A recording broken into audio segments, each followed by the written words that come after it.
እኛ እሱ በጉልበት ሊከብደን ይችላል ወጥመዱስ ካልከተት ነው ወይ ደግሞ በሆነ ነገር ካልያዝ ነው በጉልበት በጣም ሊከብደን ይችላል እውነትን ነው ዝና ማለት እኮ አንድ በግ ለምሳና ለራቱ የሚበላ ሰው ነው እኛ እሱን ታግለን ማሸነፍ ይከብደናል ስለዚህ በእጃችን እስክናስገባውና እግሩን ይዘን በሰንሰለት ጥፍር አድርገን እስክናስረው ድረስ ብዙ ችግር ሊገጥመን ይችላል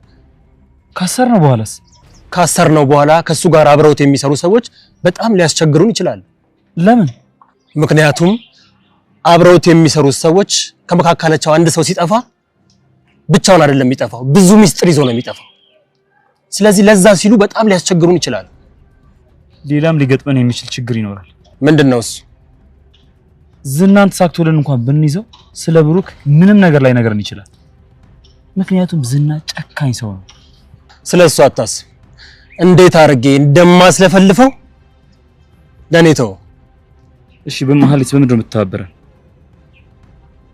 መሐሌት በብዙ ነገር ልትተባበረን ትችላለች ቆይ ቤትና ብትለው አይመጣም ብል ታስባለህ ይመጣል ግን ብቻውን አይመጣም ታጥቆ ነው የሚመጣው ቤት ውስጥ ደግሞ እንደምታውቀው ቅድስት ምሳሌም አለ ታዲያ በምን አገዘችን ሌት ዝናን ለማግኘት ሰበብ ነው የምትሆነው ምን አይነት ሰበብ ሞገስ በብዙ መንገድ በአእምሮ ብስለት መብለጥ አለብን ኤፍራታን መጠቀም አለብን ምክንያቱም ዝና ስለ መሐሌት ኤፍራታን እየጠየቃት ነበር በጣም አሪፍ ሐሳብ ነው ኤፍራታን በብዙ ነገር መደለል ይችላል ብዙም አታስቸግረንም ግን ወይ ደግሞ ማስማማት ወይ ደግሞ መያዝ አለብን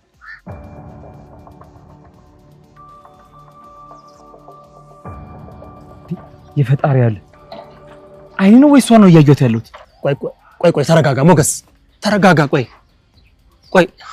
ይቻትናኩ ተረጋጋ ብሎናል ዝና እኮ ሊኖር ይችላል ትንሽ እንጠብቅ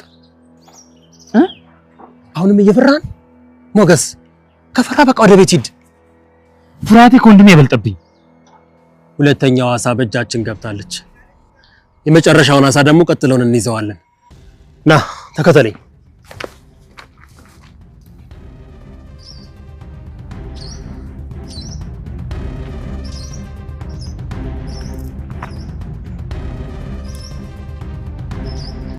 ኤፍራታ በቁጥጥር ስር ዋለች ማህሌትን ከዚህ በፊት ቀደም ብለው ይዘዋት ነበር በድጋሚ ደግሞ ማህሌትን ይዘዋት አልበቃ ብሏቸው ኤፍራታንም ጨምረው ይዘዋታል ዝናን ለማግኘት ወጥመድ ውስጥ ለማስገባት የግዴታ ኤፍራታንም ማጥመድ አለብን ብለው ነበር ኤፍራታ ሳይታሰብ ቀጥ ብላ ወደ ራሳቸው ቤት ስትመጣ ሁለተኛዋ አይጥ ተገይታለች የግዴታ ማጥመድ አለብን ብለው እንግዲህ ወጥመዳቸው ውስጥ አስገብተዋታል እነሱን ሁለታቸውን ካጠመዱ ሶስተኛው ዝናን ለማጥመድ ቀላል ይሆንልናል ብለው አስበዋል እንግዲህ ዝና እስከዛሬ ላደረገው ነገር ዋጋ የሚከፍልበት ጊዜ አሁን ቀርቧል ያው ማህሌትም ኤፍራታም ተይዘውበት ወደ ኋላ እንደማይል እርግጥ ነው እነሱን ለማስለቀቅ እነሱን ምን ያዛቸው ብሎ እየገሰገሰ እሱ በጉልበቱ ስለሚተማመን መምጣቱ አይቀርም በዛ ሰዓት እንግዲህ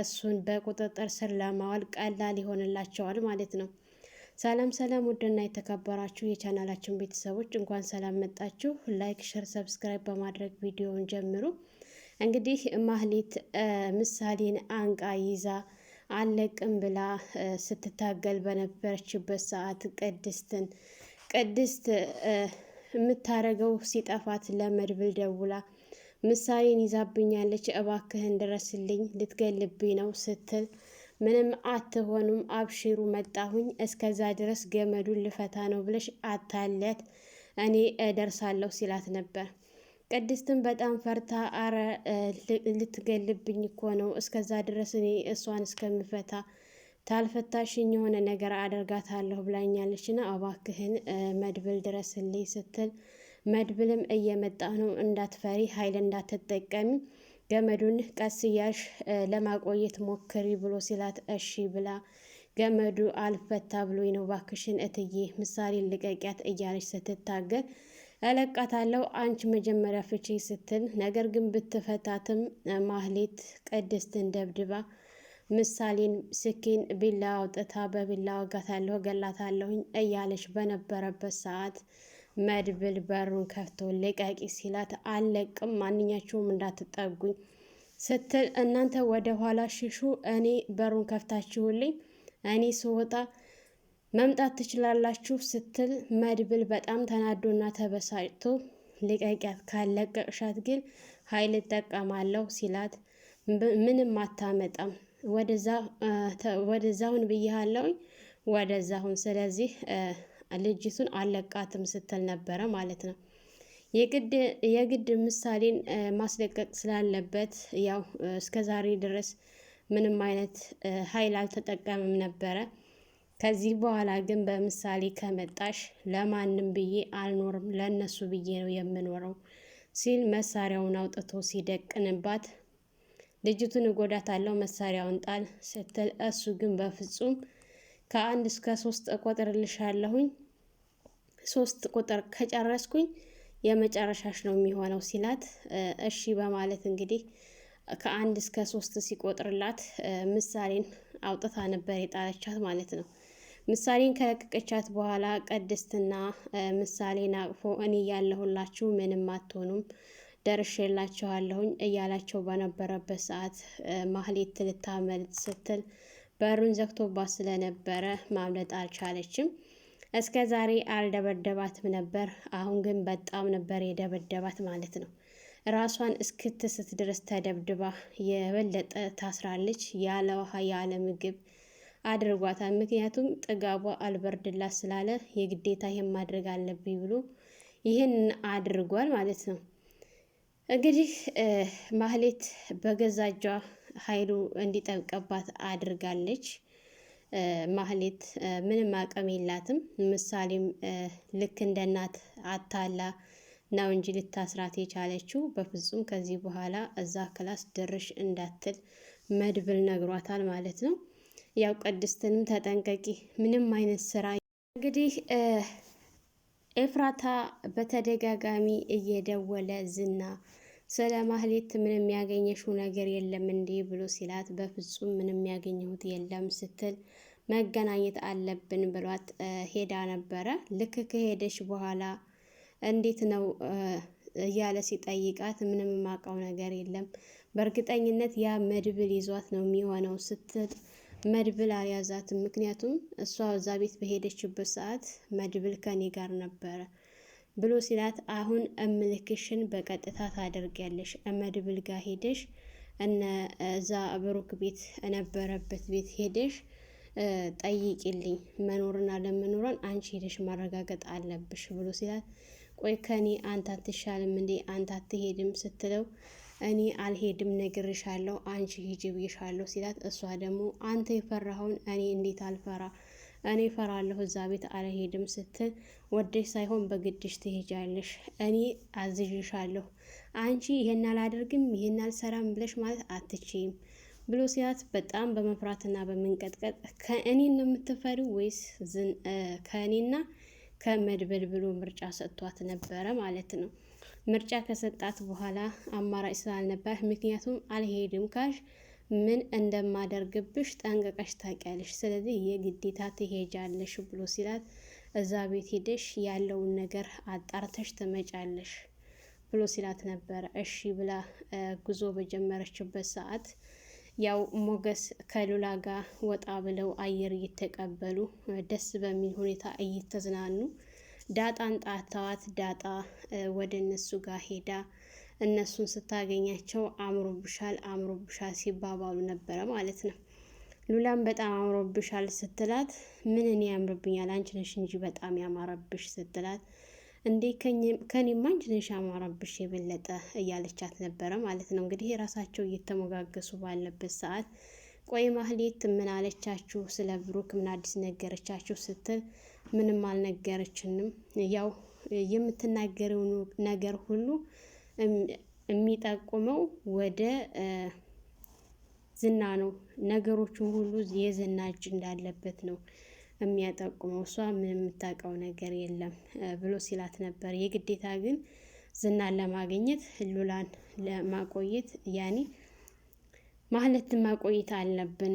ማህሌትን አሁን ደግሞ ዝናን ለማጥመድ በድጋሚ ኤፍራታን ይዘናት ማገት አለብን ብሎ ሲያት ማገት እኮ ወንጀል ነው። ስለዚህ የሆነ ነገር እንዳትሰሩ ተጠንቀቁ ስትላቸው እኛ ምንም አይነት ጉዳት አንደርስባቸውም ይዘን ነገሮችን እያጣራ ነው እንጂ ምናምን ብሎ ሲላት ነበረ ማለት ነው። እንግዲህ ከእነሱ ጋር ጊዜ ካሳለፈ በኋላ ሞገስ ሉላንም ወደ ቤቷ አስገብቶ ዳጣንም ወደ እነ ብሩክ ቤት ወስደዋት። ምክንያቱም ሰው ያስፈልጋቸዋል ምሳሌና ቅድስት ማለት ነው። ሞገስና መድብል ተገናኝተው አንዳንድ ነገሮችን እያዋሩ የግዴታ ውለን ማደር የለብንም መያዝ አለብን ዝናን ይዘን ነገሮችን ማጣራት አለብን። ግን ዝናን ስንይዘው ከበስተጀርባ ብዙ ነገር ሊመጣ ይችላል። ዝና ራሱ ዝም ብሎ የሚያዝ አይደለም፣ ኃይል ይጠቀማል እና ስለዚህ እሱን ስንይዘው ከበስተጀርባ ብዙ ነገር ስላለ መጠንቀቅ መቻል አለብን ብሎ ሲል እና ታዲያ አሁን እንዴት ነው ዝናን መያዝ የሚቻለው ብሎ ሲል ዝናን መያዝ የምንችለው አሁን ማህሌትን ይዘናታል፣ ወደዚህ ቤት መምጣቱ አይቀርም። ሁለተኛ ደግሞ ምናልባች ኤፍራታንም እዚህ ቤት ሊልካት ስለሚችል ኤፍራታንም ይዘን ወጥመድ ውስጥ እናስገባዋለን እንጂ ዝና በቀላል የሚያዝ አይደለም ሲል ነበረ መድብል ማለት ነው። ግን ምንም ይሁን ምንም የግዴታ ለወንድሜ መድረስ ያለብኝ እሱን ይዤ ነው እያለ በነበረበት ሰዓት ያው ቢፈራም ሞገስ ከወንድሜ ይበልጥብኝም ፍርሃቴ እያለ ነበረ ማለት ነው። መድብል ግን በጣም ፈርተሃል አንተ ምንም የምታዋጣኝ አይደለህም ሲለው ነበረ ማለት ነው። ግድ የለህም ከወንድሜ አይበልጥብኝም እችላለሁ ሁሉን የምታገሳለሁኝ እያለ ይገኛል። እውነት አሁን እንደው ለወንድሙ ብሎ ነገሮችን ያሳልፋል የሚለውን አብረን የምናይ ይሆናል። እንግዲህ ኤፍራታ ወደ እነ ብሩክ ቤት ተልካዋን ለመፈጸም እየመጣች ባለችበት ሰዓት እሷን እንዴት ነው የምናገኛት፣ እንዴት ነው የምናጠምዳት እየተባባሉ በነበረበት ሰዓት መድብልና ሞገስ ኤፍራታ እንዳጋጣሚ ስታልፍ ሲያየት ሞገስ በጣም ተረብሾ ቆይ ኤፍራታ ናት ወይስ አይኔ ነው ምናምን ሲል አይንህ አይደለም ኤፍራታ ናት፣ ግን ደግሞ ተረጋጋ፣ እንደዚህ አትሁን፣ ከኋላዋ ዝና ሊኖር ይችላል፣ ቆይ ትንሽ ትሄድና እንከተላታለን እያሉ ነበረ ማለት ነው። እንግዲህ እሷ እየሄደች በነበረችበት ሰዓት ሲከታተላቸው በነበረበት ሰዓት ማንም ከኋላዋ የለም። ወደ ቤት ቀጥ ብላ ስትሄድ እነሱም ከኋላ ሲከታተሏት ነበረ። ቅድስትም እንግዲህ ለማህሌት ጨዋ አድርገን እንስጣት ስትላት ምሳሌን ውሃ ይጠማታል እኮ እያለች ስታዝንላት ነበረ ማለት ነው። ህፃኗ ልጅ ትሻላለች ከማህሌት። ማህሌት ብዙ ነገሮችን አጣለች፣ ብዙ ነገር እያጣች ነው። ብዙ ነገሯ በቃ ከብሩክ ቤት ከወጣች ብስቁልቁላ ወጥቷል። ግን ምንም አልተማረችም እስከ ዛሬ በህይወቷ ማለት ነው። ሰው እኮ ብዙ ነገር ሲደርስበት እየተማረ ይሄዳል፣ ያኔ ወደ ራሱ እየተመለሰ። እሷ ግን ምንም አልተመለሰችም እስከ ዛሬ ድረስ እንደዛው ናት ማለት ነው። ምንም ለውጥ የላትም እና በጣም ነው የሚገርመው። ከሷ ምሳሌ ትሻላለች ማለት ነው። ህፃኗ ልጅ ምሳሌ ታስባለች ከሷ። እሷ ግን ምንም በቃ ያው ናት። ምንድን ነው የሚባለው የሆነ ተረት ነበረ ማለት ነው። ቢወቅጡትም ቦጭ እንደሚለው ውሃ ቢወቅጡትም ቦጭ እንደሚለው ማህሌት ማለት እንደዛ ናት ማለት ነው። እንግዲህ መድብል እና ሞገስ ያሰቡት ነገር በቀጥታ እየተሳካላቸው ነው። ከአሁን በፊትም ማህሌት ስትፈለግ ቀጥ ብላ ነበር ወደ ቤት የመጣችው። አሁንም ደግሞ እንደዚሁ ኤፍራታ ሁለተኛው አጋጣሚ በጣም ጥሩ አጋጣሚ የሆነላቸው ወደ ራሳቸው ቤት ቀጥ እያሉ ነው እየመጡ እየታገቱ ያሉት ማለት ነው። አሁን እንግዲህ ኤፍራታ ስትታገት ማህሌት እዚህ መሆኗን ስታውቅ ምን እንደሚፈጠር አስባቸውታል። ሁለታቸውም እዚህ ሲገናኙ እስከ ዛሬ ጠፍተው ተጠፋፍተው ነበር። አሁን እንግዲህ እዚህ ሲገናኙ ሁለታቸውም አንድ ቤት በአንድ ክላስ ሲታገቱ፣ ያው ኤፍራታ በጣም ፈሪ ናት። ያለ የሌለውን በአንድ ጊዜ ዝግዝግ ነው የምታደርገው ማለት ነው። እንግዲህ መድብልም የኔ ጥቁር አዝሙድ ምናምን እያለ እስከ ዛሬ ድረስ ልቧን እየጠባት ነበረ። አሁን ደግሞ ለምን እንደፈለጋት በእርግጠኝነት ይገባታል ማለት ነው። ለምን እንደነበረ ሲፈልጋት የነበረው አሁን ይገባታል። ሞገስም ለአንዴና ለመጨረሻ እኔም ሰላም አገኛለሁ፣ እረፍት እናገኛለንና የግዴታ ዝናን መታገል አለብን ብለው ነበረ። እንግዲህ ዝናን የሚያስወግዱበት ጊዜ እየደረሰ ነው። ሰላም ሰላም! ውድና የተከበራችሁ የቻናላችን ቤተሰቦች እንኳን ሰላም መጣችሁ። ለዚህ ዩቲዩብ ቻናል አዲስ የሆናችሁ ላይክ፣ ሸር፣ ሰብስክራይብ በማድረግ ቤተሰብ እንድትሆኑ እያልኩኝ ለዛሬ ነበረን ይሄን ይመስል ነበረ። ለሶያና ዩቲዩብ አዲስ የሆናችሁ ላይክ፣ ሸር፣ ሰብስክራይብ በማድረግ ቤተሰብ እንድትሆኑ እያልኩኝ ለዛሬ ነበረን ይሄን ይመስል ነበር። በሌላ ቪዲዮ ተመልሼ እስከመመጣ እንግዲህ ለቤታችን አዲስ የሆናችሁ የደወል ምልክት መጥቆር አትርሱ። በያላችሁበት ፈጣሪ ይጠብቃችሁ፣ ሀገራችንን ሰላም ያድርግልን። ዞሮ መግቢያችን መመለሻችን ሀገራችን ነውና መልካም ቆይታ ይሆንላችሁ።